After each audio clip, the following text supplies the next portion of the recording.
지금 대통령님께서 입장하고 계십니다. 모두 일어나 뜨거운 환영의 박수로 맞아주시기 바랍니다.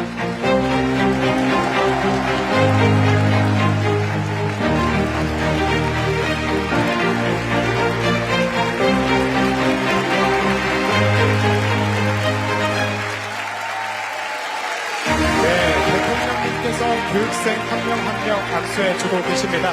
귀한 시간 내서 와주셨는데요. 계속해서 큰 박수로 환영해 주시기 바랍니다.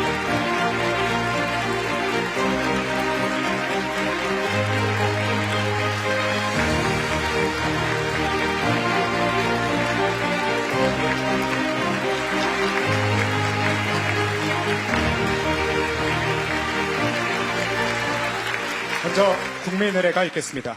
모두 국기를 향해 주시기 바랍니다. 국기에 대하여 경례.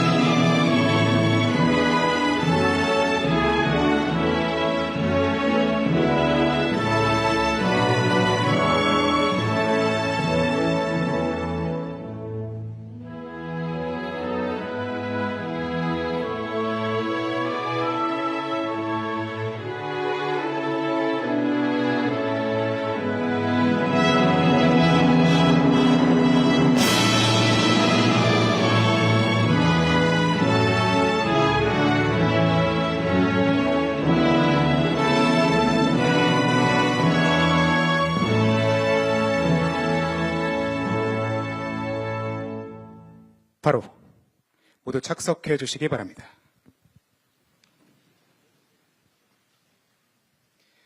이어서 예비 공직자로서의 다짐을 담은 신임 관리자 과정 교육생들의 동영상을 시청하시겠습니다.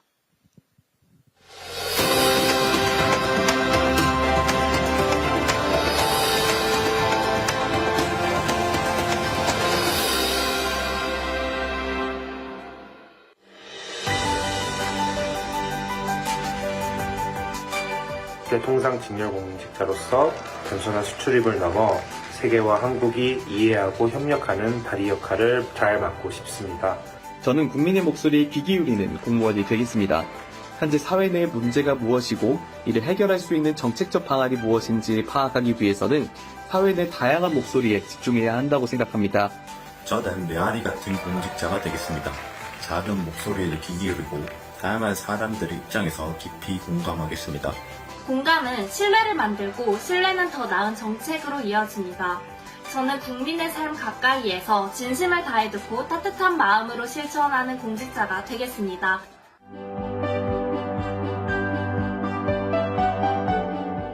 요리사분들이 음식을 먹는 사람들의 행복을, 그리고 예술가분들이 관람객들의 행복을 낙으로 여기는 것처럼 저도 국민분들이 행복해하는 모습을 낙으로 여기는 공무원이 되려고 합니다. 제 주변의 동료들과 나아가 국민들이 어려움을 호소할 때 발벗고 나서서 도와줄 수 있는 그런 사람이 되고 싶습니다. 제가 하는 일이 사회의 따뜻한 변화를 이끌어 모든 이가 존중받고 행복한 사회로 나아가는 데 기여하길 바랍니다.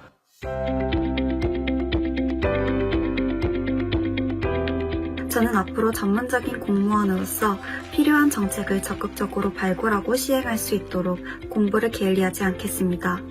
저는 늘 공부하는 공무원이 되고 싶습니다. 업무에 대한 다양한 배경 지식을 공부하고 대상 집단의 목소리를 정책에 반영하기 위하여 끊임없이 생각하겠습니다. 법학을 통해 배운 논리와 규범의 깊이를 정책학을 통해 익힌 실용성과 균형 감각으로 연결하며 국민의 권리를 보호하고 공정한 기회가 보장되는 사회를 만들기 위해 헌신하겠습니다.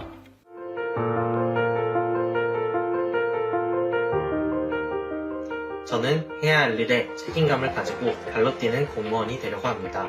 제가 어느 자리에 있든지 간에 제가 맡은 소임을 묵묵히 성실하게 수행하는 공직자로서의 제 자신을 다짐합니다.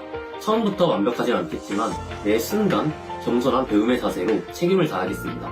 공부할 때 가졌던 간절함을 공직에 가서도 잊지 않고 국가와 국민을 위해 일한다는 책임감과 자부심을 가지고 끊임없이 노력하는 공무원이 되겠습니다.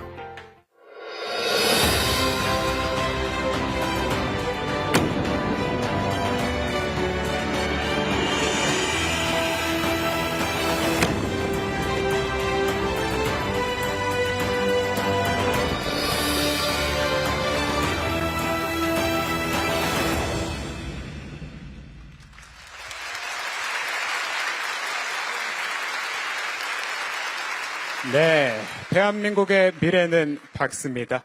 예비공직자로서의 굳은 결심이 느껴지는 동영상이었는데요. 여러분 다시 한번 우리 교육생들에게 격려의 박수 부탁드립니다.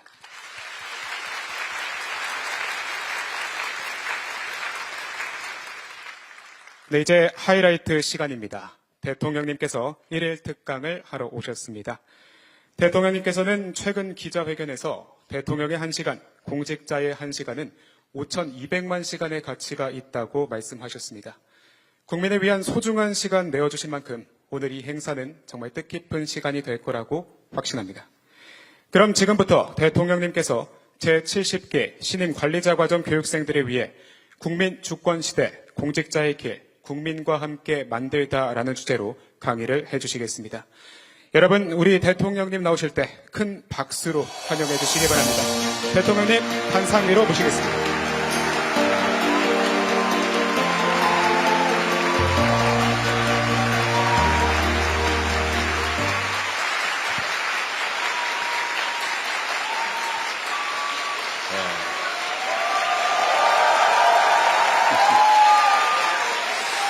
자, 우리 진짜죠?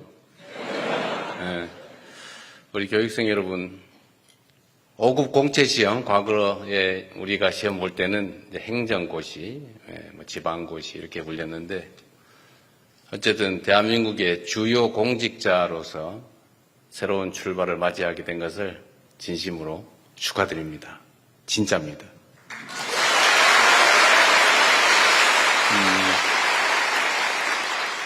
사실 여러분들뿐만 아니라 대한민국 공직에 복무하는 많은 사람들을 제가 꼭 만나서 하고 싶은 이야기들이 꽤 많이 있었습니다. 아시는 것처럼 저는 성남시장, 경기도지사를 거쳐왔고 또 이제 대한민국의 국정을 잠시간 책임지게 됐는데 국민들이 맡긴 권한을 대신 행사하는 공직자의 입장에서 보면 사실 대통령이든 시장이든 도지사든 본인이 직접 할 수 있는 일은 없죠, 거의. 대부분의 일들은 결국 다시 임명직 공직자들에게 위임해서 순차적으로 다 위임해서 일을 할 수밖에 없습니다. 그래서 국정이든 시정이든 도정이든 모든 일의 성과는 결국은 일선의 공직자들 손에 달려 있는 거죠. 여러분들 손에 이 나라 운명이 달려 있는 겁니다. 또 오늘 이 순간 또 앞으로 어떻게 하느냐에 따라서 여러분의 인생도 미래도 달려 있겠죠. 아마 이 중에 한 20, 30년 지난 다음에 언론에 이름이 나는데 좋은 쪽으로 나는 사람도 있을 거고 안 좋은 쪽으로 나서 주변 사람들로부터 손가락질을 받는 사람이 생길 가능성도 없지는 아니하겠죠. 없기를 바랍니다. 그리고 여러분들한테 제가 정말 축복의 말씀이라면 여러분들 스스로 이 공직을 마치거나 또는 인생을 마칠 때쯤에 야, 나 정말 행복하게 살았어. 의미 있는 인생을 살았어. 라고 뿌듯하게 여길 수 있기를 진짜로 바랍니다. 인생 뭐 있습니까? 접대받고 대우받고 많이 챙겨놔봤자 결국 떠날 때 다 빈손으로 가는 거죠. 진짜 맞습니다. 우리가 이제 공직자라고 할 때 왜 공직자라고 하느냐? 공적인 일을 하기 때문이죠. 공적인 일은 뭐냐? 개인 또는 특정 영역에 있는 사람들의 얘기가 아니고 모든 사람들의 일을 한다는 것입니다. 공적인, 모두에게 관계된 일. 그 일을 하되 자기 일이 아니라 남의 일을 대신하는 거죠. 여러분도 결국은 월급 받고 남의 일을 하는 거죠. 이재명 대통령도 결국은 5년 동안 고용된 단기 임시직, 계약직이죠. 5년 후에 또 평가를 받겠죠. 아, 저 사람 때문에 우리가 좀 더 나은 삶을 살게 됐어 라고 하는 경우도 있을 수 있겠고 저 인간 때문에 우리 완전히 망했어 라고 할 수도 있겠지요. 근데 결국 다 제 손에 달렸고 제 마음에 달려있는 일 아닐까 생각됩니다. 여러분도 사실은 마찬가지죠. 만약에 여러분들이 개인 사업을 하면 여러분들이 뭘 잘못하거나 또는 잘못 생각해도 피해가 여러분 하는 사업 관계된 사람들에게만 미치죠. 또는 개인으로서의 삶을 잘못 살면 그 영향, 악영향이라는 것도 아주 좁은 범위에 미치지만 여러분들은 누군가로부터 엄청난 권력이라고 하는 권한이라는 걸 위임받지 않습니까? 그래서 여러분들은 수없이 많은 사람들이 관계된 일을 하기 때문에 여러분의 판단, 행동에 따라서 너무나 많은 사람들이 더 나은 삶을 살게 될 수도 있고 어쩌면 여러분들 손에 의해서 나 아이들 껴안고 이 세상 떠나버려야지 할 수도 있는 거죠. 여러분들은 공직자들이기 때문에 여러분들 손에 사람들의 목숨이 걸려 있습니다. 어쩌면 작은 신의 역할을 하는지도 몰라요. 다른 사람들의 삶에 결정적 영향을 미치지 않습니까? 우리가 권력이라고 하면 뭔가 폼나는 거, 뭔가 남들한테 우월적인 거 이렇게 생각하지만 틀린 말은 아니죠. 그러나 더 중요한 건 여러분들 다 배운 거잖아요. 권력이 뭐예요? 나의 의지를 타인에게 강제할 수 있는 힘, 그걸 권력이라고 하죠. 여러분들은 그걸 가지게 된 겁니다. 대신에 이 권력이라고 하는 데는 똑같은 양의 책임이 부과돼요. 음지만큼 양지가 있는 거죠. 세상에 공짜가 어디 있습니까? 여러분들한테 월급을 주면서 권력을 맡길 때 다 목표하는 바가 있죠. 이유가 있죠. 내 삶을 좀 더 낫게 해달라고. 우리가 국가 공동체라고 하는 것을 구성한 이유가 뭐겠어요? 혼자 살면 편하죠. 간섭받지 않고. 그러나 함께 사는 것이 혼자 사는 것보다 더 낫기 때문에 함께 사는 것이고, 그래서 많은 사람들은 물론 여러분도 국민의 일원이지만 더 나은 삶을, 더 나은 세상을 만들어 달라고 힘들게 번 돈 떼서 세금도 내고 우리가 가진 고유한 권력을 국가에 맡기고 그 권력에 복종하지 않습니까? 누가 그런 얘기 했다는데 제가 보는 거의 거짓말일 것 같긴 한데, 대한민국에 2025년에 뭔가 위대한 새로운 일이 벌어질 것이다. 그랬다는 유튜브 방송이 있었죠. 유튜브 맹신자는 아닙니다. 그냥 좋은 건 보는 거죠. 여러분도 작년에 합격해서 이제 올해 대한민국의 중간 관리자, 주요 공직자로 새로운 인생을 시작하게 됩니다. 여러분들 손에 2025년부터 새롭게 시작하는 대한민국의 운명이 달려 있습니다. 여기 계신 많은 분들, 저는 어떤 생각으로 공직을 시작했는지 잘 모르겠어요.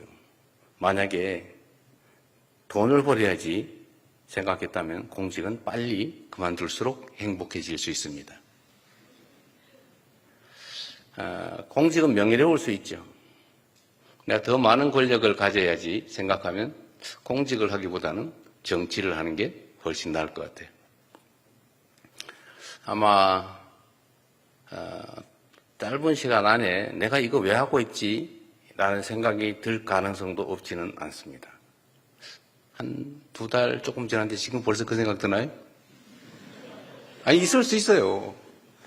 그러나 그 표현을 할 수는 없겠죠. 요즘은 공직하다가 그만두는 사람이 많다고 하더군요. 물론 이제 5급 중간관리자 사무관이라고 하는 거는 좀 다른 공직자들하고 다르긴 하죠. 그리고 이런 거 세상에 새파란 젊은이들한테 남들은 30년 해도 겨우 될까 말까 하는 5급을 달아주고 거기서부터 출발하게 하는 게 맞느냐, 이런 주장도 없지는 않아요. 그러나 저는 필요하다고 생각합니다.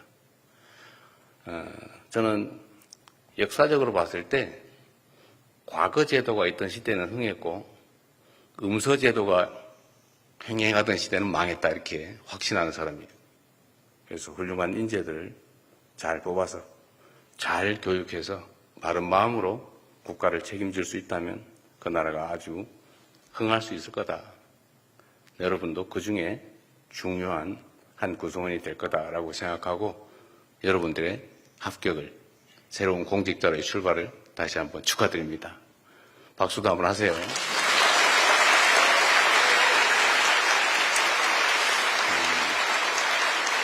그리고 제가 20분 얘기하고 40분은 일종의 토론을 하기로 돼 있던데 질문이나 의견이나 많이 준비하셨어요? 별로 못했을 것 같아요. 아마 시간이 좀 썰렁해질 가능성이 있죠. 이미 공직자의 물이 조금 들어서 일단 말을 하지 않는다. 두 번째, 눈치를 본다. 아직까지는 그리 되지 않았을 거라고 보고 이따 질문할 시간을 또 의견을 내는 시간을 좀 갖도록 하겠습니다. 저는 공직자들을 선택하잖아요. 예를 들면 더 나은, 더 중요한 일을 맡길 때 제가 쓰는 기준은 있어요. 첫 번째는 방향이 중요하다. 보통 사람들은 얘기할 때 능력이 중요하다고 얘기해요. 그런 기술적 능력을 말하는 겁니다. 뭐 모든 걸 다 합친 게 능력이기도 하죠. 기술적 능력 중요하죠. 테크닉 중요합니다. 근데 그보다 중요한 것은 방향이에요. 공직자로서는 국가에 충성하고 국민을 사랑해야죠. 기술적 능력이 뛰어남들 못하겠어요. 그거를 사적 이익을 도모하는 데 잘 쓰면 나라 망할 일이죠. 그런 똑똑한 정말 속세적 의미의 유능함은 없는 게 차라리 낫죠. 그래서 방향이 중요하다. 국민 모두를 위한 봉사자, 공직자라고 하는 기본적 자세. 내가 왜 이 일을 하는가? 나라를 위해서. 5,200만의 삶이 내 손에 달려있다. 실제로 그렇죠. 여러분들 학위에 따라서 여러분 자신의 삶뿐만이 아니라 정말로 많은 사람들의 인생이, 삶이, 생명이 달려 있습니다. 더 나은 삶을 살게 될 수도 있고 더 혹독한 삶을 살게 될 수도 있는데 그야말로 여러분들은 눈도 깜짝 안 하고 손가락으로 까딱까딱하는 이 행동 하나에 엄청나게 많은 사람들의 삶이 달려있다. 이 세상에 운명이 달려있다. 그렇기 때문에 여러분들의 마인드가, 기본적인 마음이, 자세가 정말로 중요하죠. 두 번째로 저는 중요하게 여기는 게 성실함이죠. 뭐 토끼와 거북이 예를 들 필요는 없겠지만 유능하고 아무리 방향이 똑같아도 땡땡이 게으르면 그 무슨 소용이 있겠어요. 부족해도 최선을 다하는 사람이 훨씬 더 훌륭한 공직자일 겁니다. 뭐 사람이 어떻게 완벽하겠어요. 다 모자란 게 있죠. 그 특장점들이 있는데 그 특장점을 잘 찾아서 성실하게 최선을 다하는 게 정말로 중요하겠다라는 생각이 듭니다. 그리고 마지막이 테크닉이죠. 기술을 끊임없이, 역량을 끊임없이 개발해야죠. 똑같은 조건에 똑같은 상황에서 똑같은 물건을 파는 똑같은 가게 주인인데 누구는 흥하고 누구는 망합니다. 여러분들 혹시 식당 많이 가죠? 식당 갔을 때 제일 많이 보는 데가 어디예요? 가서 예를 들면 여러분의 판단이나 기분에 가장 크게 영향을 미치는 요소가 뭡니까? 음식의 양인가요? 음식의 품질? 뭐 그럴 수도 있죠. 종업원의 자세? 주인의 태도? 더러운 화장실? 아마 제일 영향을 크게 미치는 건 더러운 화장실이 아닐까 싶은데 그런 거죠. 똑같이 출발했는데 길게 보면 한 번 접촉하고 한 번 경험할 때마다 조금씩 잃는 사람이 있어요. 그런데 한 번 접촉하고 한 번 행동하고 한 번 실행할 때마다 조금씩 더 하는 사람이 있습니다. 플러스를 해가는 사람, 마이너스를 만드는 사람. 처음엔 차이가 거의 나지 않죠. 그런데 이게 나중에는 철길 쭉 갈라지는 것처럼 천지 차이를 만들어낼 겁니다. 아마도 여러분들 한 10년, 20년, 지금 생각하면 10년 무지하게 길게 생각되지만 사실 지나고 보면 순식간이죠. 10년, 20년 지나고 보면 누군가가 여러분을 선택하거나 여러분들도 선택할 때가 오는데 그게 그때 잘한다고 되는 게 아니다라는 거죠. 이때까지 뭘 했느냐, 어떻게 했느냐가 그때 다 반영이 됩니다. 제가 공무원 인사를 하면서 저는 공무원 인사를 하면서 크게 욕먹어보지 않았는데 이유는 아주 단순해요. 물어보면 됩니다. 누구한테 물어보냐? 동료들한테 물어보면 다 알아요. 그리고 이 동료들한테 권한을 주고, 자, 니네 동료가 지금 승진 대상자가 10명 있는데 한 30명, 50명 되는 동료들, 동일 직급의 동일 직리할 사람들한테 대표를 뽑아봐라. 대표를 뽑아가지고 그 3명 정도를 뽑은 다음에 제가 번호를 매겨라. 승진시키고 싶은 니네 동료. 1부터 10명, 15등까지 먹여라. 제가 1.5배를 하게 했거든요. 그럼 이 사람 하면 안 돼. 라고 생각되면 끝에서부터 번호를 역으로 떨어질 사람을 번호를 매겨라. 네 같으면은 승진 안 시키고 싶은 사람 순서를 매겨라. 이런 떨어뜨리고 싶은 사람 순서는 거의 하지 않는데 1, 2, 3, 4, 5 순서가 거의 비슷합니다.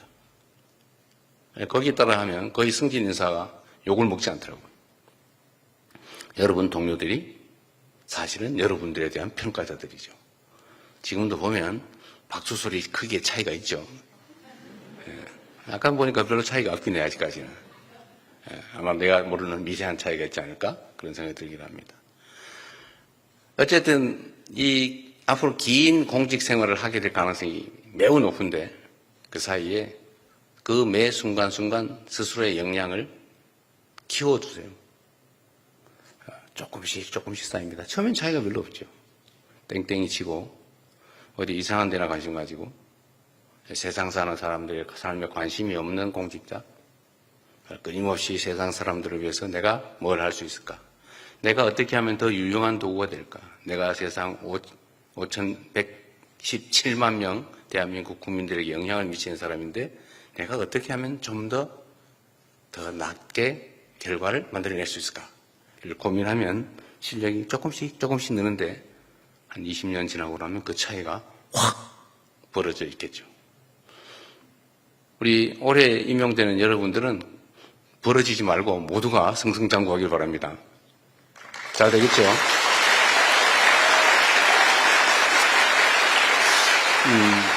그리고 이건 기본에 관한 건데 공직자는 청렴해야 돼요. 나는 부패한 사람으로 온갖 음해를 당해서 이렇게 공격당해서 이미지가 좋으면 저 사람 뭐해? 이런 생각을 할 수 있지만 저는 정말로 치열하게 제 나름의 삶을 관리해왔죠. 여러분, 이 돈이 마귀예요. 제가 성남시장 때부터 수없이 한 얘기인데 돈이 마귀입니다. 이 마귀는 절대로 마귀의 얼굴을 하고 나타나지 않아요. 가장 아름다운 천사의 모습을 하고 나타나죠. 어떤 천사? 친구, 친척, 선배, 동료, 어쩌면 사랑하는 애인. 애인이 없나 봐요. 아주 충격적이지 않네 보니까. 어쨌든 아주 아름다운 관계의 모습을 하고 나타나서 처음에 누가 마귀 짓을 하겠어요. 천사 짓을 하죠. 어려운데 좋은 문자 매일 보내요. 고생 많으시죠. 뭐 특별히. 그 다음에 전화 와요. 애쓰십니다. 국민의 한 사람으로서 존경합니다. 과장님, 팀장님 이러고 오죠. 그러면 좀 이따 나타나서 아이고 어려우신데 커피라도 한 잔, 차라도 한 잔, 밥이라도 한 끼, 그러다 술이나 한 잔, 골프라도 한 번. 상품권 이거 막 우연히 생겼는데 10만 원짜리 한 잔. 그 다음에 요새 여유가 좀 더 생겨서 20만 원, 30만 원. 그러다가 부름사람 가고 뭐 선물 잔뜩 갖다 주고 내성이 생겨가지고 나중에 별 느낌이 없다가 어느 날 보니까 이 사람이 그걸 장부에다 다 써놨다는 걸 알게 되죠. 언제 그게 드러나냐? 그 사람이 잡혔을 때. 이 원래 여러분 그 특수부 그 검사들이 조사하는 기법이 딱 정해져 있어요. 아주 너무 쉬워요. 일반 사범을 잡으면 인사고과에 별로 영향이 없는데 공직자를 잡으면 아주 평정 점수가 높습니다. 그래서 맞바꿀 준비를 하고 있죠. 방법은 1. 관가 근처에서 놀고 있는 업자들을 일단 쫙 훑어서 잡아다가 조사를 하면 그런 업체들이 대개는 뻔하게 법인 경영을 엉망으로 하고 있죠. 사실상 개인 회사니까. 연구개발 열심히 하고 국제적인 해외시장 개척해가지고 글로벌 경쟁하는 사람이 관가 근처에서 놀겠습니까? 물론 크게 노는 데도 없지는 않겠죠. 대개는 광급공사 따겠다. 인허가 어떻게 받아가지고 부당하게 남들보다 우월한 입장에서 경쟁을 해보겠다. 이런 사람들이죠. 근데 이런 사람들이 관가 근처에서 노는데 대개 회계장부를 뒤져보면 엉망진창이죠. 다 그렇게 하니까. 그거 빼가지고 잠깐 집 잔금 냈다가 다시 갚고 주식 좋다는데 잠깐 샀다가 다시 갚고. 그런데 이건 이론적으로 따지면 다 횡령 배임죄에 해당되죠. 다 합치면 몇십억 나오죠. 그걸 잡아다가 네가 갈래? 누구 대신 보낼래? 이렇게 물어보면 그때를 위해서 다 준비를 갖추고 있죠. 장부에다가 다 써놨어요. 언제 땡땡 사무관한테 상품권 32만 원 줬더니 엄청 좋아하더라. 장소, 표정까지 다 써놔요. 그리고 현금으로 준 건 증거가 안 남으니까 방법이 있죠. 실제로 있었던 일인데 현금을 찾으면 띠지를 떼고 고무줄로 말아서 준대요. 이렇게. 띠지에 뭐가 있냐? 그 띠를 만든 은행 창구 직원의 도장이 찍혀 있어요. 그거를 다 모아서 요거는 땡땡 사무관 준 거, 요거는 무슨 서기관 준 거, 다 써놓죠. 왜 써놓냐? 자기가 잡혔을 때를 대비해서. 그 장부를 싹 관리하고 있어요. 그래서 수사기관이 관가 근처에 업자를 잡으면 첫 번째 하는 일이 장부 찾으러 가는 일이에요. 그래서 여러분들은 특정한 시기가 지나서 이게 쌓여서 처음에 몰랐죠. 쌓여서 위험한 시기가 되면 그 사람이 태도를 돌변합니다. 처음에는 사무관님 막 간도 드릴게요. 그런데 어느 날부터 우리가 남이가 네가 나한테 이럴 수 있어. 나이도 어린 게 말이야. 이렇게 나옵니다. 그때 이미 코가 깨 있어요. 내 인생이 아닌 거죠. 그렇게 살고 싶어요? 절대로 거기 넘어가지 마세요. 문제는 그들도 엄청난 프로들이라는 거죠. 처음부터 그러지 않아요. 그래서 아예 문제될 일을 하지 않는다. 불필요하게 아예 업자는 만나지 않는다. 그게 제일 안전하죠. 그렇다고 할 일을 안 할 필요는 없겠죠. 어쨌든 여러분, 세상이 그렇게 험한 곳이에요. 돈이란 그렇게 무서운 거죠. 부모 자식도 없어요. 많이 봤죠? 저는 변호사를 하면서 부모 자식 간에 돈 때문에 소송하는 거 진짜 많이 봤어요. 이거는 사람이 아니라는 생각이 들 때가 많습니다. 어쨌든 돈은 그렇게 무서운 거니까 막이다 이렇게 생각하고 조심하시면 여러분의 인생이 편해질 수 있어요. 너무 힘든 얘기만 했군요. 여러분들 혹시라도 구렁텅이에 빠지지 말라고 제가 여러분들한테 드릴 수 있는 일종의 선물 같은 거죠. 나중에 생각해 보면 아슬아슬했을 때가 많이 있을 수 있습니다. 저도 그럴 때가 많아요. 제가 딱 시장이 되고 나니까 웬 만나지 않은 사람이 그렇게 많아요. 정말로 많더라고요. 그래서 저를 사랑해서 만나자는 줄 알았어요, 저는. 야, 내가 인기가 엄청 좋구나. 그런데 이 사람들이 만날 때마다 저한테 꼭 뭘 부탁을 해요. 그리고 심지어, 이거 쓰시죠? 이렇게. 제가 그때, 시장시대 CCTV를 다뤘는데 이유가, 돈을 받는 증거를 찍어 놓기 위해서가 아니고, 사실은 용도가 다른 거였어요. 그게 용도가 뭐였냐면, 그때 당시에 한명숙 총리 재판을 아마 하고 있을 그 시점이었던 것 같습니다. 저도 법률가라서 다 재판하면서 먹고 살아왔기 때문에 입증 책임이라고 하는 걸 너무 잘 알고 있죠. 업자가 예를 들면 잡혀가지고 제가요 언제 땡땡 시장 만났는데 그때 봉투에 3천만 원 줬어요 라고 거짓말을 했다고 쳐보세요. 일단 검찰이 증명을 해야 되는데 만약에 그때 그 사람이 나를 만나서 봉투에 100만 원을 넣어서 줬는데 내가 돌려줬다고 생각해 보세요. 받은 건 거의 사실에 가깝죠.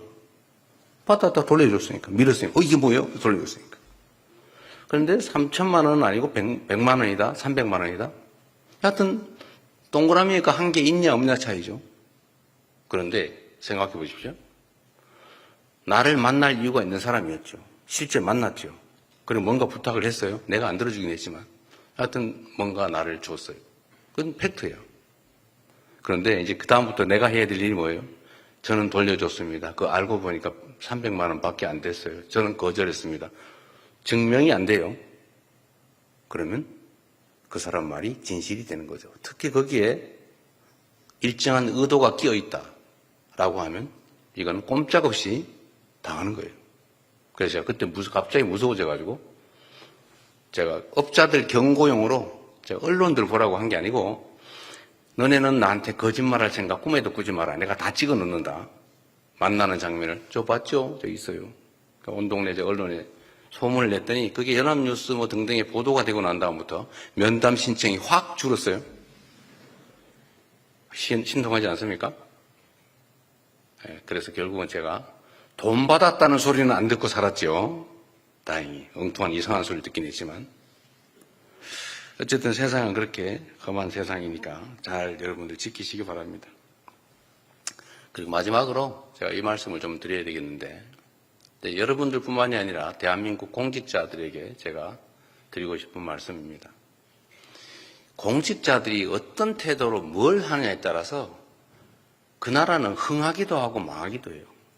제가 선거 때 선조가 있는 조선은 망했고 똑같은 조선인데 정조가 있는 조선은 흥했다. 열심히 백성을 사랑하고 존중하고 정말로 노비든 평민이든 가리지 않고 유능하면 데려다가 쓰고 그리고 혹시라도 지방 관료들이 백성들 괴롭힐까 싶어가지고 징을 들고 수원에서 서울에서 수원 화성 왔다 갔다 하면서 억울한 백성들은 나와서 징을 쳐라. 그러면 내가 들어줄게. 이렇게 징을 들고 왔다 갔다 했는데 그걸 본 지방 관아의 관리들이 어떤 생각이 들었겠습니까? 내 관할하는 백성이 혹시 가가지고 징을 치는 날 자기가 바로 징을 치는 날이죠.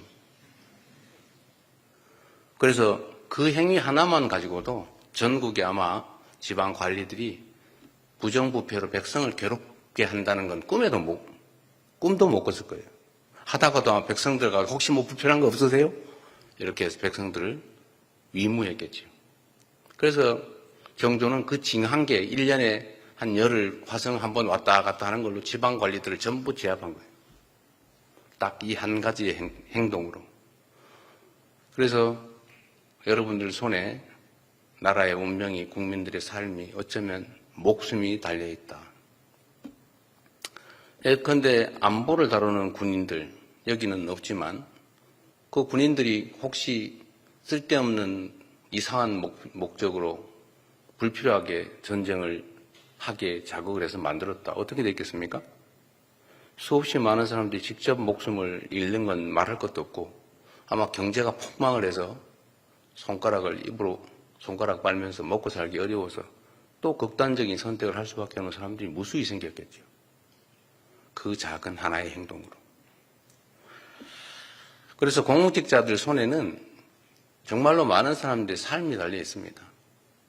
여러분들에게도 마찬가지예요. 여러분들은 더군다나 대한민국 공직자의 중간 관리자, 중간 간부, 사무관으로부터 출발하지 않습니까? 여러분 손에 엄청난 권한이 주어져 있죠. 여러분들 하기 따라서 대한민국이 흥한 대한민국이 될 수도 있고 망한 대한민국이 될 수도 있습니다. 그런데 문제는 이 공직자들이 일을 할 때 하자면 끝이 없어요. 이 공직의 특성이 그런 겁니다. 이 공직은 정해진 확실한 일이 없어요. 정말로 하자면 막 해도 끝이 없어요. 그런데 안 해도 별로 상관이 없어요. 그래서 공직자들 앞에는 일거리가 산더미처럼 쌓여 있어요. 그래서 저는 이 일 처리의 좀 방식은 각자 알아서 하겠지만 저는 그렇게 합니다. 쉽고 간단한 일부터 빨리 해치운다. 제 책상에는 서류가 쌓여있지 않습니다. 최대한 빨리 내가 할 일을 하고 맡기죠. 이걸 부족하면 보완해가지고 와라. 이건 당신이 알아서 해라. 이거는 된다 안 된다. 그리고 진짜로 복잡하게 판단이 어려운 일이 있으면 판단할 자료를 더 만들어 오라고 내 손을 떼서 딴 데다 맡겨놓죠. 그래서 쉽고 간단한 일부터 빠르게 처리하면 성과가 납니다. 대개는 보면 어렵고 중대한 일, 이걸 가지고 끙끙끙 앓으면서 아예 아무것도 안 해버리죠. 그러면 성과를 내기가 어렵더라. 그리고 여러분들은 뭐 평생 공직을 할 거니까 모르겠는데 저는 이제 5년 임시직이니까 그 사이 시간이 제한되어 있지 않습니까? 그래서 저는 앞으로 그렇게 하려고 하죠. 시간을 2배로 효율성 있게 쓰면 임기는 10년이 될 수도 있는 거 아닙니까? 그래서 최대한 신속하게 처리할 생각입니다. 모든 일들을. 그래서 공직자들도 할 수 있는 일보다 빨리 하자. 시간 질질 끌지 말자. 다시 한번 얘기하지만 여러분들은 뭐 민원 일주일에 처리하나 2주에 처리하나 아니면 6개월 후에 처리하나 별로 상관이 없겠죠. 그러나 그 민원의 당사자는 1명일 수도 있고 1000명일 수도 있고 100만 명일 수도 있는데 그 사람들은 흥망이 달려 있어요. 인생이 달려 있습니다. 여러분들은 그냥 수없이 많이 쌓인 민원서류 중에 하나에 불과하지만 파초선이라고 하는 얘기 제가 가끔씩 하는데 들어보셨죠? 시험 공부하느라고 혹시 서유기도 못 읽어본 건 아닐 테고 그 손오공이 어디 가다가 어딘가 불이 나가지고 그 불을 꺼야 되는데 그 불을 끄려면 파초선이라는 부채가 필요하다. 그 누가 가지고 있냐? 어떤 마녀가 가지고 있다. 부채예요 그냥. 근데 부채는 그 마녀한테는 바람을 일으키는 부채에 불과한데 그걸 한 번 붙일 때마다 세상에 폭풍우가 일고 태풍이 불고 천지가 개벽을 하죠. 이게 권력이에요. 여러분 손에 들려있는 펜, 업무, 이거는 세상에 폭풍을 일으키는 파초선 같은 거죠. 그래서 권력이란 무서운 겁니다. 여러분들은 비록 따져놓고 보면 친구들하고 뭐 똑같은 뭐 생맥주집에서 같이 술 먹는 친구들에 불과하지만 그러나 여러분들은 엄청난 세상의 내부 병력을 가져올 수 있는 권력이라고 하는 파초선을 들고 있는 거예요. 그래서 이거를 잘 써주기 바랍니다. 근데 장애가 하나 생겼죠. 어떤 장애냐? 특히 여러분들 행정직 공무원이어서 재량이 너무 많아요. 해야 되는 일, 하면 안 되는 일 빼고 해도 되고 안 해도 되고 이래 해도 되고 저래 해도 되고 재량. 이 재량이 너무 많고 넓죠. 그런데 이 재량 범위 내에서 내가 선의를 가지고 한 일이면 그게 실패할 수도 있고 성공할 수도 있는데 어느 날인가부터 실패를 하면 너 왜 그렇게 결정했어? 이렇게 책임을 묻는 이상한 풍토가 생겼어요. 이러다 보니까 공직자들이 의무 지어진 일 외에 내가 책임질 여지가 있는 일은 절대로 안 하기로 마음먹기 시작했습니다. 이러면 그 사회가 경직되죠. 이게 지금 현재 대한민국 공직사의 가장 심각한 문제입니다. 누구 때문이냐? 따질 필요 없죠. 여러분 때문은 아니에요. 일선에 일하는 공무원들 때문은 아닙니다. 정치 때문이죠. 이거를 고쳐야 됩니다. 이 점에 대해서는 저도 총력을 다해서 일선의 공무원들이 스스로 합리적으로 판단해서 선의를 가지고 한 일에 대해서 어떤 경우에도 책임을 묻지 않는 그런 제도, 그런 공직 풍토를 꼭 만들도록 하겠습니다. 여러분도 이제 교육 끝나고 돌아가시면 하실 일이 많을 텐데 그런 점에 대해서 우려는 최소한 좀 내려놓도록 노력하시기 바랍니다. 그래도 안 믿어질 거예요. 네가 내 인생 끝까지 책임질 거냐? 이런 생각 들죠? 그렇다고 해도 돼요. 그 사실이죠, 근데. 그러나 제도도 바꾸고 풍토도 바꾸고 그래서 공직자들이 선의를 가지고 하는 일들에 대해서 어떤 다른 목적으로 그 사후적인 책임을 묻는 그런 일들은 없도록 최선을 다하겠습니다. 공직자들이 처하는 어떤 선택 결정의 단계에는 가능성이 무궁무진하죠. 그리고 그 사후적으로 이 결정이 잘 됐다, 아니면 그보다 더 나은 결정이 있었다라고 책임을 묻고 평가하게 되면 이거는 공직자들한테 신이 되라고 요구하는 것이나 마찬가지예요. 우리는 신이 아니잖아요. 사람으로서 최선을 다하는 거죠. 자, 얘기가 너무 길었는데 이상으로 제 일방적인 얘기는 여기서 마치고 여러분 합격을 축하하고 대한민국의 중간 주요 공직자로서 출발을 진심으로 축하드립니다. 고맙습니다.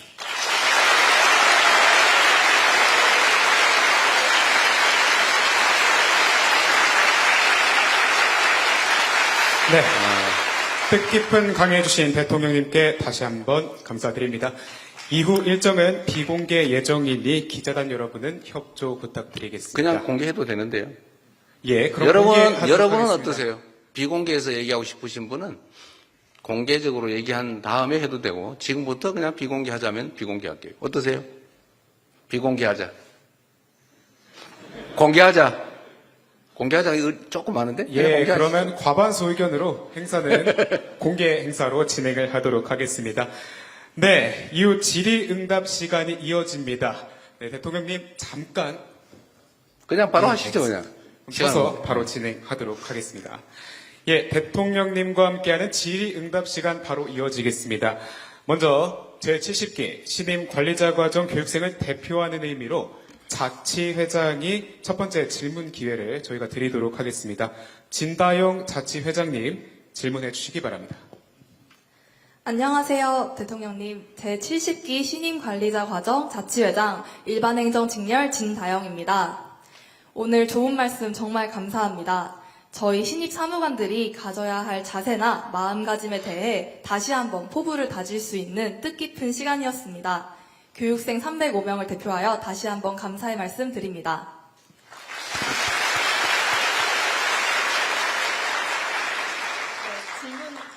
질문 드리도록 하겠습니다. 의견을 말해도 돼요. 꼭 안 물어봐도 됩니다. 물어보는 거 부담스럽게 해요. 네, 대통령 되신 지 이제 1개월 정도 되신 걸로 알고 있는데, 그간의 소회가 궁금합니다. 그리고 그 중에 기억에 남는 일이 있으셨다면 듣고 싶습니다. 감사합니다. 가장 평범한, 가장 준비된 질문 같은데 가장 곤란한 질문이네요. 한 달 이제 조금 지났는데 일단 개인적으로는 가장 빠른 시간 내에 많은 부분이 안정이 돼가는 게 가장 보람이 있습니다. 제가 생각하는 것보다 더 빠르게 어쨌든 국정이 안정이 되고 있습니다. 그러나 여전히 기대치는 높고 또 제가 할 수 있는 일은 제한적이어서 걱정이 되기도 합니다. 글쎄 가장 기억에 남는 일, 주가가 많이 오른 것 정도?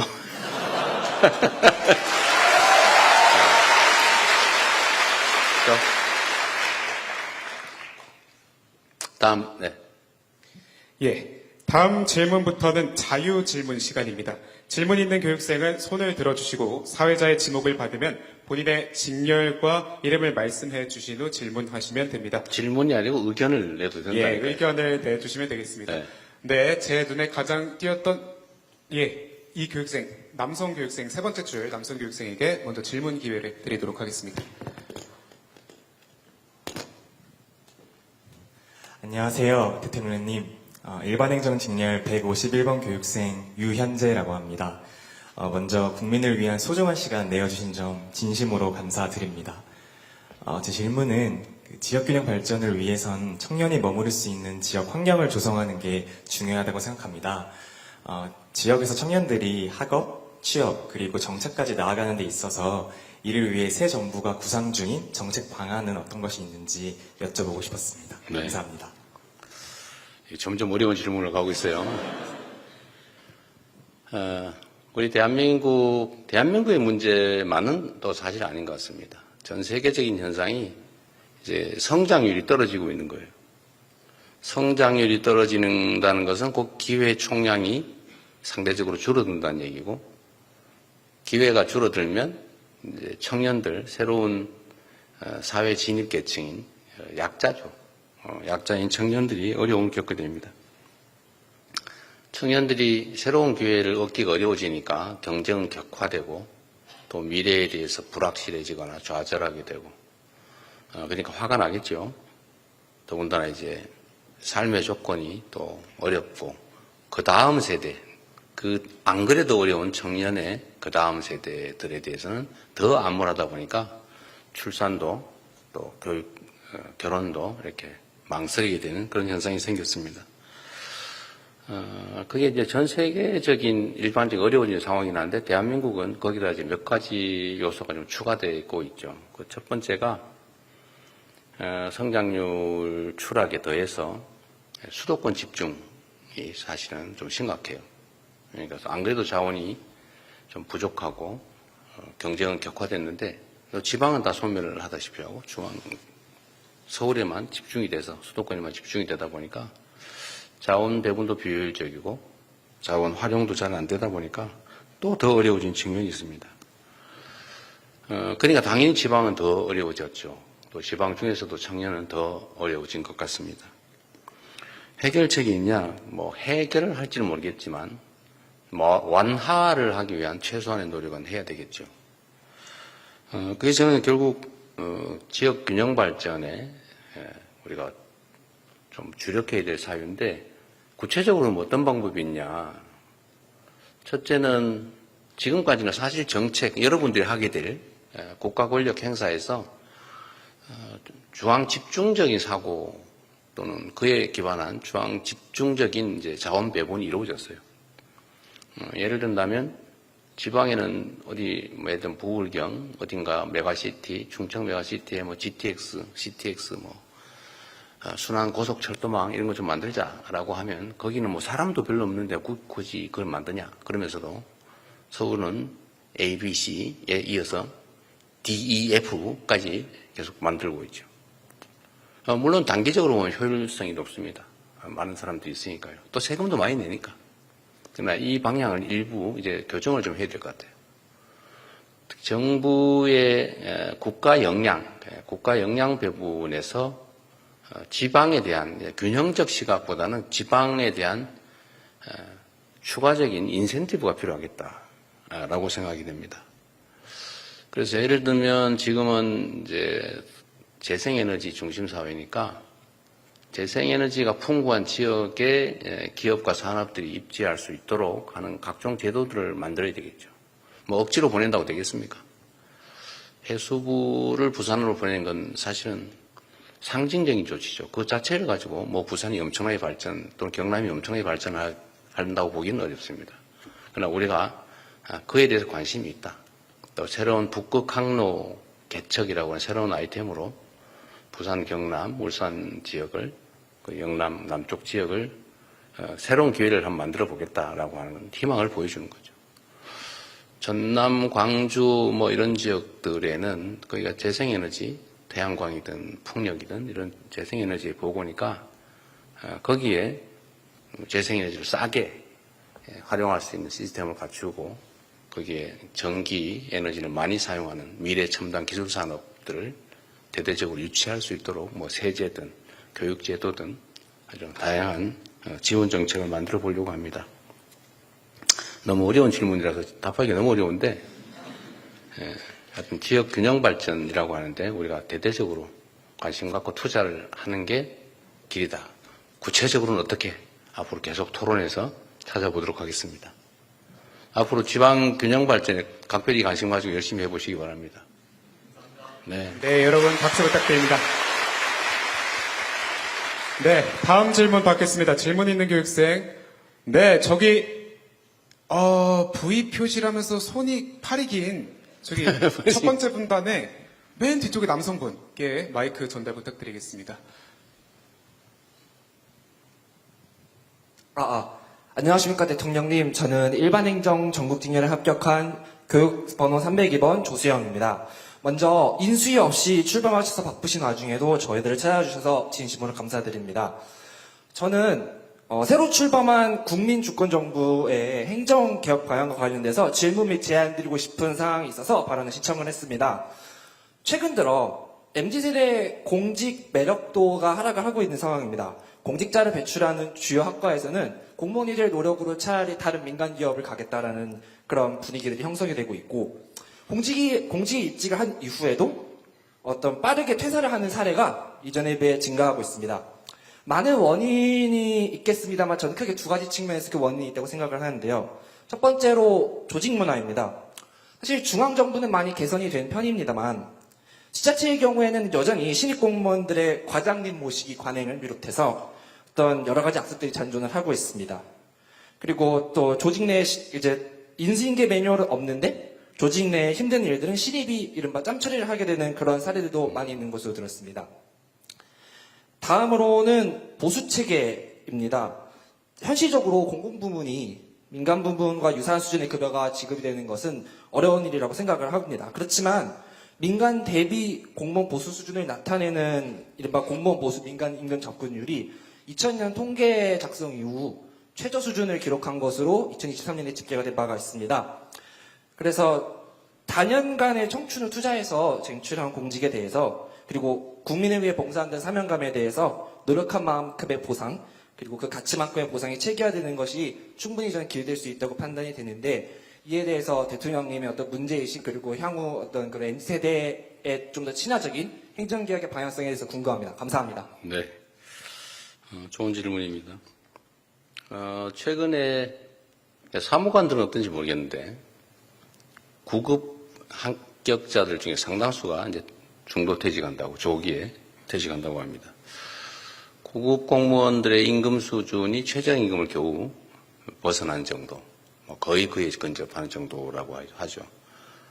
그리고 과거에는 이제 연금 제도가, 공무원들은 당장 보수는 낮아도 연금 제도가 사실은 상당히 유리하다라고 해서 재직 기간 잘 견디면 재직 후는 행복하다, 이렇게 생각했다는데, 지금 연금 개혁으로 인해서 내는 만큼 받자, 왜 공직자들에 대해서 이렇게 특혜가 많냐라는 국민적 반론 때문에 이 연금 개혁이 점점 이루어지면서 공직사회에 대한 보수 매력도는 떨어지고 있는 거죠. 그러다 보니까 뭐 연금에 특별한 혜택이 없다면, 보수라는 측면에서 본다면 이 박봉을 견디면서 특히 동사무소 가서 내가 이 고생하면서 내가 왜 버텨야 되냐, 이런 생각이 들 수도 있을 것 같아요. 퇴직자가 많다고 합니다. 어쨌든 뭐 이 점에 대한 저도 문제의식은 가지고 있는데, 문제는 청년 세대들이든 누구든 국민들이 직업을 선택하는 데서 1번 공직자, 2번 공기업, 3번 대기업, 뭐 이렇게 되게 번호가 1, 2, 3 순위가 정해져 있잖아요. 물론 그 순위는 뭐 다를 수도 있겠어요. 그래도 다른 데보다는 나은 편이다. 약간 서글픈 현실이긴 하죠. 어쨌든 청년들의 일자리 문제를 근본적으로 해결하는 게 우선순위 같고요. 공직자들의 처우 개선도 중요한 과제이긴 한데, 그게 우선순위인지에 대해서는 우리 국민들이 공감하기는 그렇게 쉽지는 않을 것 같아요. 그나마 그것도 괜찮은 자리라고 생각되니까요. 사회 전체적으로 우리 개선해야 될 점들이 너무 많다, 그런 생각이 듭니다. 아까 그 표현에도 약간 그런 표현이 있었는데, 쟁취한 공직이라는 표현 하시잖아요, 그죠? 저는 쟁취를 했든지 뭐 쉽게 얻었든 공직 자체의 매력도를 가지고 판단하는 게 더 중요하겠다, 그런 생각이 들어요. 나름의 의미를 공직 자체에서 찾아야지, 뭐 높은 보수, 다른 일반 기업에 비하면 별로야 라고 생각하면 사실 공직에 대한 매력을 느끼긴 쉽지 않을 거예요. 아까 제가 말씀드렸잖아요. 돈을 벌려면 기업으로 가는 게 좋겠다, 창업을 하는 게 낫겠다. 그리고 또 한 가지 이런 것도 있어요. 대한민국의 우수한 자원들이 지나치게 공직으로 너무 몰린다는 지적이 있습니다. 사실 여기 행정고시 오신 여러분들 대단한 사람들 아닙니까? 스스로? 체면 차리시는 거예요? 엄청난 거죠, 사실은. 20대 또는 30대의 일반 일선 공직자들이 30년 해야 겨우 도달할까 말까 한 지방 공무원들은 사무관 되기도 어려워요. 사실은 뭐 중앙 공무원들은 좀 다르긴 한데 9급에 출발한 기초단체 공무원들 사무관 되는 게 꿈이라서 어떤 아주 나쁜 단체장 만나면 뇌물 주고 막 이러죠. 근데 여러분들 시험으로 어쨌든 5급을 출발점부터 취하게 된 거니까 엄청난 기회를 가지신 겁니다. 그리고 더 길게 보면 사실은 그 사회가 가진 우수한 자원들은 과학기술, 첨단 산업 이런 부분에 사실 더 많이 투입되는 게 바람직합니다. 자칫 잘못하면 이 나라 사회가 사실 공직, 요즘은 이공계는 전부 의대 간다면서요. 그런 것도 사실 심각한 문제죠. 조금씩 고쳐봅시다. 갑자기 내가 기가 죽었는데. 예, 이어가 보도록 하겠습니다. 이번에는 맨 우측 분단이 한 번도 못해서요. 이번엔 맨 우측 분단에서 질문자를 받겠습니다. 질문 혹은 의견. 네, 저기 지금 반짝반짝 빛나는 우리 여성 교육생이 한 명 있는데요. 네, 여기 마이크 전달 부탁드리겠습니다. 안녕하세요. 저는 일반행정직 교번 218번 정소희입니다. 저는 조금 가벼운 질문을 드리고자 하는데요. 저희가 지금 부처 배치와 면접을 앞두고 있습니다. 이전에 이제 공직자 선택하시는 기준으로 방향, 성실함, 기술을 말씀해 주셨는데 이 외에 특히 신입 공무원으로서 만약 대통령님이 면접관이시라면 어떤 신입 공무원을 뽑고 싶으신지 또 저희가 어떻게 하면 사랑받는 막내가 될 수 있을지 팁을 얻고 싶습니다. 정말로 중요한 질문이죠. 근데 우리 정소희 예비사무관은 아마 많은 사람들이 선택하려고 노력할 것 같습니다. 네.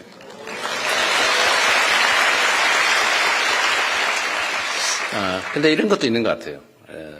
여러분들 아직 젊으시긴 하지만 사람들의 마음이 얼굴에 써져 있습니다. 그런 게 있죠. 사실 마음이 제일 중요해요. 특히 나이가 들면 들수록 점점 판단 기준을 사람의 마음에 두게 됩니다. 처음엔 잘 안 보여요. 외모만 보여요.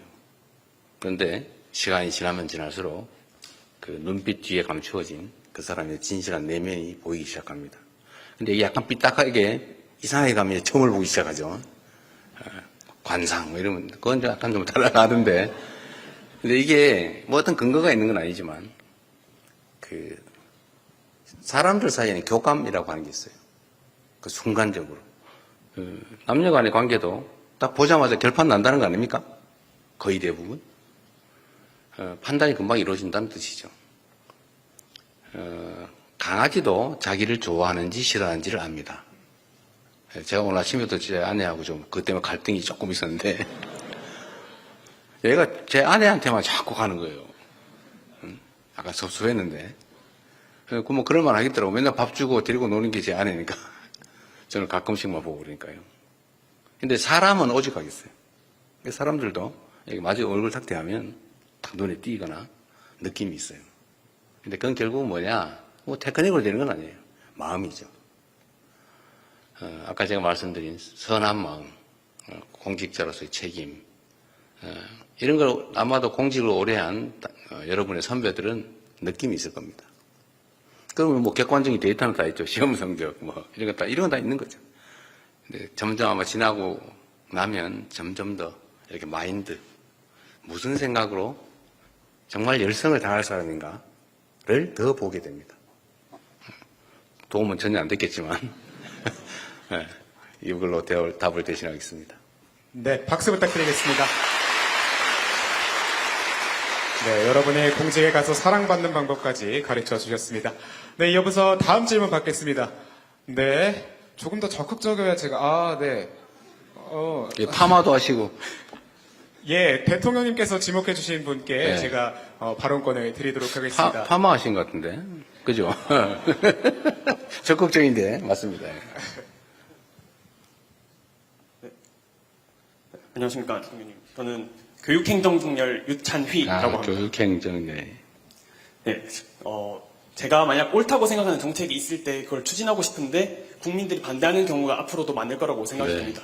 그런 경우에 이거를 제가 잘못했구나라고 생각하고 굽혀야 될지 아니면 폐기를 가지고 뚝심을 가지고 밀어붙여야 될지 고민할 경우가 많을 것 같은데 그 대통령님께서 지금까지 겪어오신 여러 공직 경험을 통해서 저희가 타산지석 삼을 수 있도록 경험을 공유해 주시면 감사하겠습니다.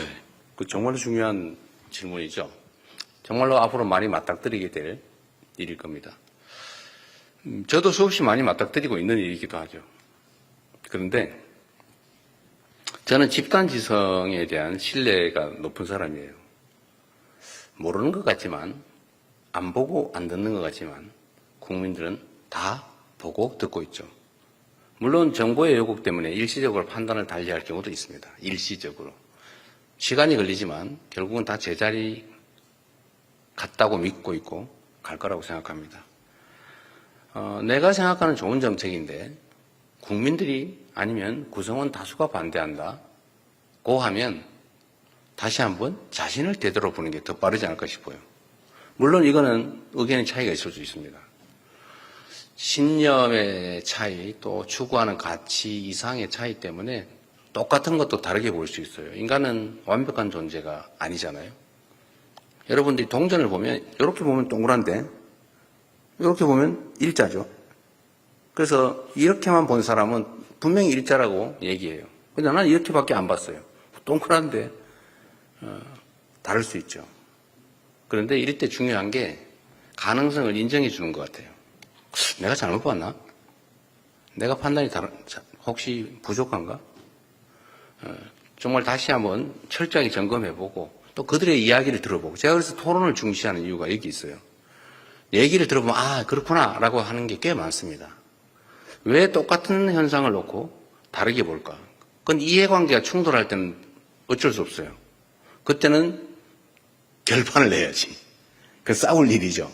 이해관계가 다르다. 그런데 객관적인 판단, 객관적인 데이터, 객관적인 사실에 대한 의견이 다르다. 이거는 누군가가 잘못 보고 있다는 뜻이에요. 근데 그게 반드시 나는 잘 보고 상대는 잘못 봤다고 확신할 수 없죠. 근데 내가 보는 건 언제나 옳아. 그러면 이제 피곤한 사람 되는 거예요. 왕따 되는 거죠, 나중에. 근데, 나도 틀릴 수 있다. 내가 일면 봤을 수 있겠다. 그럼 당신은 뭘 봤냐? 라고 얘기를 해보고, 내가 봤더니 이렇던데? 그렇구나. 이게 납작한 동그란 거구나. 라고 하면 다 해결할 수 있죠. 그래서 저는 이렇게 의견이 다르면 토론을 해봐야 된다고 생각해요. 근데 토론을 해서 객관적인 사실이 드러났음에도 다른 얘기를 한다? 그때는 싸워야지. 또 내가 만약에 객관적인 사실과 다르게 인식을 가지고 있다, 그럼 내가 고쳐야죠. 저는 별로 어려운 일은 아니라고 생각해요. 그런데 세상은 특히 정치 권력 이 영역에서는, 정치나 권력의 영역에서는 이런 일이 자주 발생합니다. 사실은 이게 동그란 걸 알면서도 이것만 주장하죠. 일자야. 나한테 유익하니까. 그런 게 많아요. 이 정무적 영역에서는. 정책이라고 하는 것도 마찬가지죠. 정책이라고 하는 거 여러분 어떻게 생각하세요? 정책은 만인이 동의하는 건 정책이라고 하지 않아요. 그건 진실 또는 진리라고 말하죠. 정책이란 기본적으로 의견이 다른 거예요. 그래서 정책이라고 해요. 책. 다른 게 너무 당연한 거예요. 조정해야죠. 이해를 통해서 오해가 있다면 오해를 걷어내면 상당 정도를 붙일 수 있죠. 그런데 여기서 더 이상 안 붙어요. 이해관계죠, 그때부터는. 아니, 오해는 끊임없이 제거하기 위해서 노력해야죠. 그건 토론을 통해서 할 수 있고, 당사자가 우기면 제3자가 보게 하면 해결이 돼요. 제가 많은 사람들이 그거 어떻게 했지? 이렇게 생각하는데 계곡 정비를 하는데 그 사람들은 불법인 걸 알고도 수십억 또는 수억씩 주고 권리금 주고 들어온 사람들이에요. 왜냐하면 지금까지 단속을 안 했으니까. 이게 다 알고 있어요. 내가 하는 게 불법임을. 그런데 이때까지 해방 이후에 한 번도 단속 안 했는데 그냥 벌금이나 내고 그냥 다 묵인했는데 왜 이재명 도지사 당신만 나와서 굳이 하려고 그러냐. 근데 그거는 이해관계 충돌의 측면이 강하죠. 알고 있어요. 그래서 제가 이때 쓰는 방법이 있죠. 만인이 보는 가운데 대놓고 얘기해보자. 이거 영상 다 찍어가면서 유튜브 방송 중계하면서 얘기를 하면 사람이 기본적인 양심이라고 하는 게 있어요. 그래서 그 양심에 어긋나는 얘기를 차마 남들이 볼 때는 하기가 어렵습니다. 이게 정리가 되죠. 근데 정리가 되고 남는 건 이해관계죠. 나는 억울하다. 왜 나만? 하필이면 이때 내가 팔고 나간 다음에 하지. 볼 수 있죠. 그건 뭐 운수에 관한 거니까 이제 조정을 해줘야죠. 그 사람들도 일면은 피해자니까. 조정은 어떻게 해요? 모두가 보는 혜택. 그 계곡을 정비하면 정말 수백만 명의 사람들이 그 돈 안 내고 가서 행복하게 기분 나쁘지 않게 아이들 손잡고 들어가서 놀 수 있잖아요. 그럼 이해관계를 조정하자. 닭죽을 팔지 말고 커피를 팔자. 음료를 팔자. 깨끗하게. 그게 소득 이익률이 더 높다. 고생 안 하고. 대신 그걸 지원해 줄게. 싹 우리가 다 정리한다. 가장 자연친화적으로. 계단 만들어주고 판매소 만들 때 돈도 지원해주고 돈도 빌려주고 주차장도 만들어주고 뭐 음식 농산물 판매소도 만들어주고 매년 봄, 여름, 가을, 겨울 축제 같은 걸 해봐라. 그리고 축제 비용도 지원해줄게. 계곡 관리하는 사람도 지원해줄게. 계곡 플래너. 그리고 동네 청소 깨끗해야 되니까 일자리 사업으로 이렇게 몇 명 고정해주잖아요. 동네 사람들 먹고 사세요. 그러니까 이해관계 조정이 되잖아요. 그건 결국 세금인데 국민들은 혜택을 보니까 백운계곡 가면은 맨날 막 비닐로 시퍼렇게 덮어놓고 막 들어가 보지도 못하고 갈 데도 없고 이런 걸 조정을 해내는 거죠. 그러면 이해관계가 많이 조정되면 거의 가까이 오겠죠. 그래도 안 되는 거 어떻게 해요? 그때는 결단을 해야죠. 결단할 힘을 국민이 여러분께 준 겁니다. 그게 권력이죠. 그런데 쓰라고 준 거예요. 대신에 그 권력을, 힘을 이렇게 보이도록 숨기고 있죠. 보이도록 숨기고 있단 말이에요. 그러면 그걸 각오하죠. 그래서 조정을 해내는 겁니다. 마지막은 결국 공직자의 결단이에요. 모두에게 칭찬받는 일은 없어요. 정책을 하기 때문에. 우리는 진리를 말하는 종교인이 아니에요. 사회운동가가 아니에요. 착한 일 하는 자선사업가가 아니에요. 불가피하게 이해관계가 충돌하고 그 충돌을 조정할 권한을 우리가 국민에게 받았기 때문에 그걸 담보로 최대한 오해를 줄이고 이해시키고 조정하고 안 되면 마지막에는 칼로 자르듯이 권력을 행사해야죠. 여러분 손에 그 권력이 들려있는 겁니다. 앞으로 잘 활용하시기 바랍니다. 네, 노련한 경험이 깃든 선배로서의 조언이었습니다. 여러분 다시 한번 박수 부탁드립니다.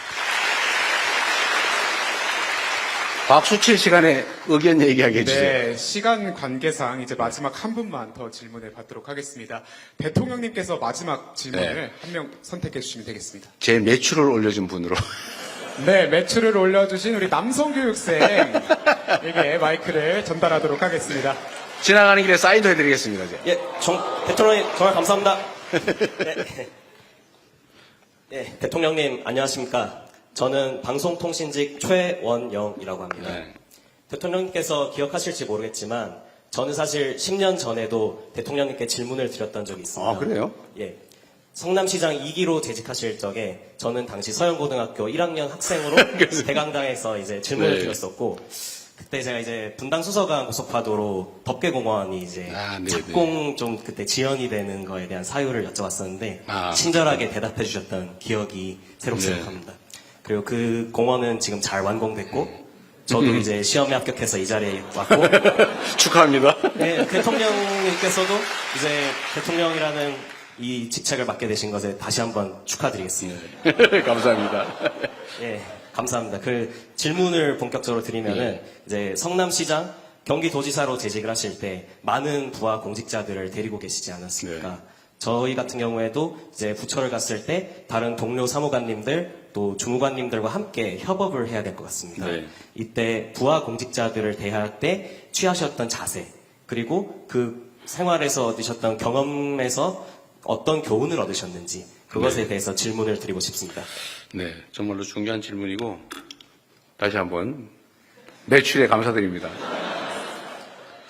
그리고 참 인연이 그렇군요. 서영고 1학년 그때 몇 년이었어요? 15년. 벌써 많은 세월이 지났군요. 10년. 그래요. 분당 수서강 고속화도로는 지상공원화가 잘 완료가 돼서 잘 사용하고 있군요. 제가 이 얘기도 자랑 삼아 한번 해야 되는데, 이게 이 사연이 많은 사업이었어요. 아마 제가 공직자로서 자랑하는 사업들이 여기저기 있는데 그 중에 하나가 사실 이 사업이었습니다. 여러분도 경험상 나중에 혹시 필요할지 모르니까 자랑 삼아 말씀드리면, 이제 성남에 분당과 수서 간에 고속화 도로가 있어요. 지상 도로죠, 당연히. 8차선쯤 아마 될 텐데 엄청난 교통량이 있죠. 용인 이 남쪽에서 전부 서울 가는 길이니까요. 근데 거기를 어느 날부터인가 지하로 공원화를 해주겠다는 정치권의 이야기가 시작됐습니다.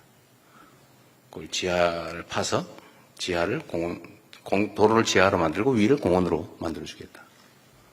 근데 그게 기본적으로 한 3천억이 넘게 되는 돈이 3천억이 넘게 되는 데다가 문제는 공사를 한 3, 4년 해야 되는데 그 사이에 그 도로를 차단하면 경기 남부, 동남부 지역의 교통이 완전히 봉쇄가 돼버려요. 완전히 난리가 나는 거죠. 그거 어떻게 감당하냐. 이게 불가능하다, 사실은. 이 결론이 나는 건데, 이 정치인들이 또 가만히 있습니까? 해당 지역 주민들이야 그건 다음 일이고, 일단 공원화하면 집값 오르고, 주거 환경 좋아지니까 하자, 그러고, 표 되니까 모든 정치인들이 하겠다라고 공약을 하는 거예요. 10몇 년 됐죠. 저는 첫 시장 출마 때는 그 거짓말인 줄 알았기 때문에 공약을 안 했어요. 물론 떨어졌죠.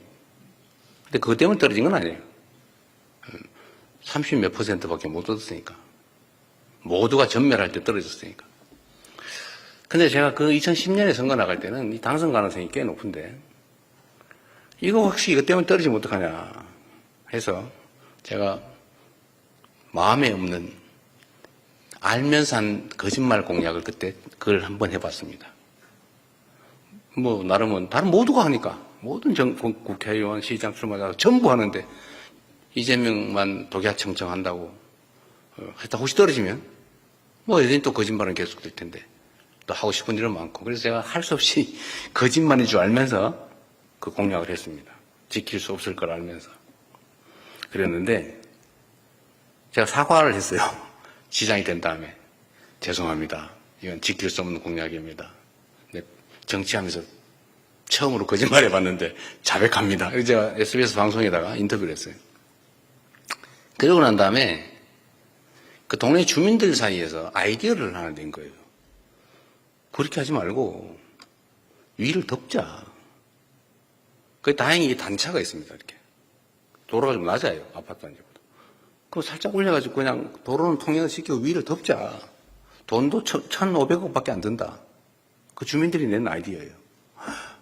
그래서 제가 반짝해가지고 실제로 그렇게 해서 위를 덮기로 하고 덮는 공사를 해서 지금은 위에가 공원화가 되어 있습니다. 물론 지하로 한 것보다는 좀 부족하죠. 근데 그걸 잘 쓰고 있다니까 정말 다행이고, 제가 이 말씀을 드린 이유는 이 집단 지성의 위대함이에요. 공직자들은 설계하는 전문가들은 아무도 그 생각을 못했어요. 오로지 그냥 땅 밑을 팔면 돈이 얼마나 들고 교통을 어떻게 분산시키고 얼마나 걸리고 이것만 머리 좀 해도 결국 하다 또 안 된다. 이렇게 되는 거죠. 근데 결국은 어느 날 주민들 중에 누군가가, 제가 그 사람 이름도 대충 기억하는데 그 안을 낸 거예요. 진짜 조사를 해보니까 가능했던 거죠. 그래서 국민들 의견들을 현장에서 많이 들으면 이게 하늘이 무너진 속에서 솟아날 구멍이 생길 수도 있더라. 그 얘기를 자랑 삼아 한번 합니다. 부하들에 대한 자세. 저는 부하 그러면 좀 기본적으로 무시하는 마음이 들 수 있어요. 근데 내가 부하를 무시하면 나도 상사한테 무시당할 수 있죠. 근데 그런 사람이 있어요. 근데 위를 존중하되 굴욕적이지 않고 아랫사람을 대하되 비하하거나 하대하지 않고 존중하면 나도 존중받습니다. 그리고 그게 사실 힘은 거기서 나와요. 저는 어떤 회의를 하거나 이럴 때 간부만 오게 하지 않아요. 가능하면 국장한테 보고를 받으면 국장이 솔직히 뭘 알아요? 제가 물어보면 몰라요. 그냥 슬쩍 거짓말해요. 아, 거의 그렇습니다. 대충, 대개. 제가 그러면 혼내죠. 거의라니. 겁니다라니. 제가 그런 회의하면 제가 국무회의에서도 한번 뭐라고 그랬는데, 그런 얘기 하지 마라. 모르면 모른다고 해라. 어떻게 장관이 또는 국장이 어떻게 다 알아요? 저는 모르는 게 당연하니까 물어본 건데, 모르면 무슨 큰 난리나 나는 것처럼 슬쩍 거짓말을 해요. 그렇게 하지 말고, 모르는 거 너무 당연하다. 대신에 모른다고 하고 다음에 알아서 알려주는 게 그게 행정이 똑바로 되는 거지. 대충 떼어놓고 나중에 수습하고 그러면 안 된다. 왜? 개인 사업이 아니니까. 개인 사업도 그렇게 하면 망한다. 공무니까. 대신에 저는 다 부하 직원들 다 오라고요. 국장이 오면 잘 모르겠으면 자신 없으면 과장 다 데리고 100% 파악하고 있으면 모르겠으면 팀장도 데리고 와라. 팀장도 100% 모르겠으면 그 실무자 데려와라. 기한한 실무자. 그 얘기하면 되잖아. 뒤치로 앉아있다가 모르면 얘기해주면 되지 뭐. 뭘로 아는 척 합니까? 모르는 게 너무 당연한 거예요. 어떻게 국정을 다 알겠어요? 어떻게 국장이 온갖 과에 있는 온갖 팀에 있는 그 모든 자세한 일을 알겠어요? 모르는 게 너무 당연하지. 아는 척 할 필요 없다. 그래서 그 존중해 주는 거죠. 그리고 일선의 실무자가 제일 중요하잖아요, 사실은. 여러분, 그런 얘기 있는데, 대한민국에서 제일 힘센 기관이 검찰청이었잖아요. 그죠? 아니에요? 여러분 아직도 뭐 그런 걱정 안 하고 사세요? 네, 다행이네. 대한민국에서 제일 힘센 기관이 이제 검찰청이라고 보통 얘기를 했는데, 검찰청에 가면 제일 무서운 사람이 누군지 아세요? 그런 얘기가 있었습니다. 이 진실인지 아닌지 모르지만 그냥 하는 얘기니까, 상징적인 예니까 이거 가지고 뭘 또 꼬투리 안 잡으면 좋겠어요. 수위. 옛날 말로 수위. 그거 진짜 무서워요. 거기 입구를 지키고 있는데. 근데 그 사람들이 결국은 이미지를 결정을 하죠. 어느 건물에 대기업 거기 가는데 그 앞에 지키는 경비원, 그 경비원 태도를 보고 그 이미지가 확 결정 나버리지 않아요? 더군다나 국민들은 어떤 정책을 접해도 간부부터 접하지 않아요. 그 실무자부터 접촉하죠. 그 실무자의 표정, 태도, 이게 모든 이미지를 결정해버리죠. 그래서 이 실무자가 정말 중요해요. 그래서 저는 실무자라고 해서 계급이 높으냐 낮으냐가 뭔 상관이 있어요? 똑같은 사람인데 똑같이 가정에서 존중받는 가장일 것이고 똑같이 대한민국의 주권자고. 그런데 계급이 높고 낮은 게 뭘 중요합니까? 제 목표 중에 우리 여기 같이 온 참모들도 가끔씩 듣는 얘기인데, 자꾸 저는 어디 가면은 자리 놓고 막 서로 막 양보하고 막 밀고 막 이쪽 앉으세요. 그런 거 하지 마라. 제가 목표 중에 하나는 의자의 계급을 없애는 거예요. 그 아무 데나 편하게 앉으면 되지 뭐. 그것도 하나의 이제 조직 문화죠. 사람이 귀하다. 계급에 높고 낮은 게 뭐 그리 중요하냐. 역할 분담이니까. 높은 사람이 아니라 직급이 높은 사람은 역할이 넓은 거죠.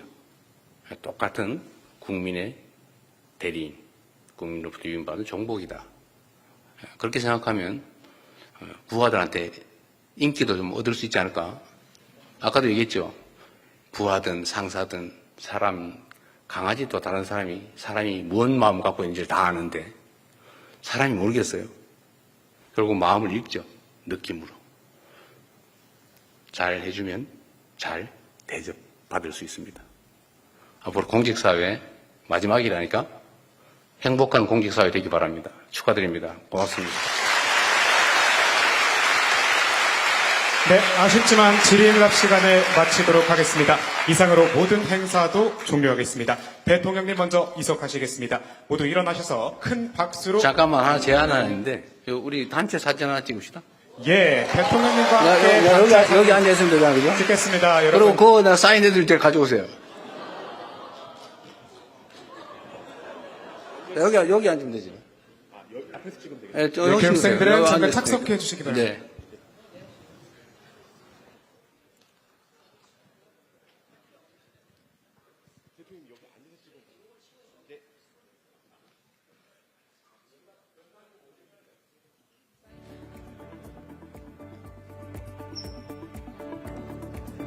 예, 대통령님이 매출을 올린 교육생에 위해서 사인을 해주고 계십니다. 예.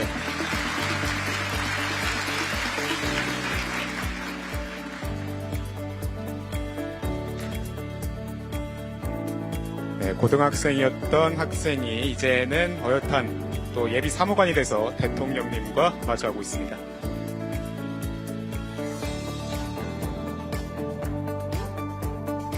여러분 다시 한번 박수 부탁드립니다.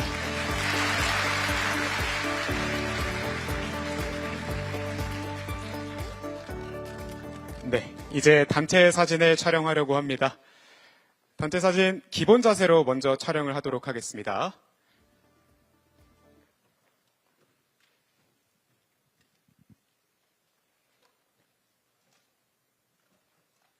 네, 촬영 됐을까? 한 컷만 더 찍겠습니다. 화이팅 한번 할까요? 그러면 너무 구리다고 하셔서 그러면은 예, 하트, 손하트, K 하트로 한번 해보도록 하겠습니다. 대한민국 예비사무관 화이팅 이렇게 한번 해봐도 괜찮을까요? 예, 그럼 대한민국 예비사무관 화이팅 하면서 하트 내밀도록 하겠습니다. 하나, 둘, 셋. 대한민국 예비사무관 화이팅! 네, 감사합니다. 네, 그럼 대통령님께서 먼저 이석하시겠습니다. 모두 일어나셔서 큰 박수로 환송해 주시기 바랍니다.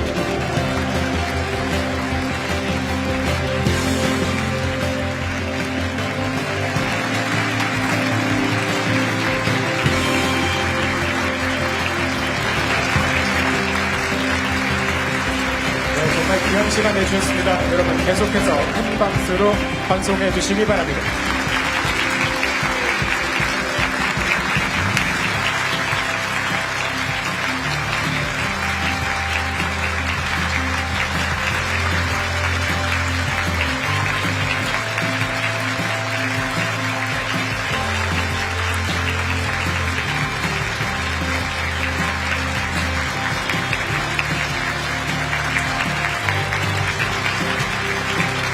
여러분 대통령님 끝까지 환송해 주시기 바랍니다.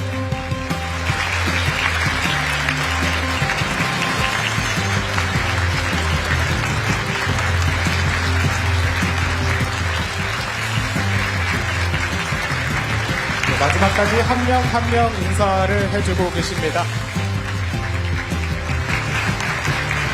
더 멋진 미래를 기대하며 마지막으로 보내드리도록 하겠습니다.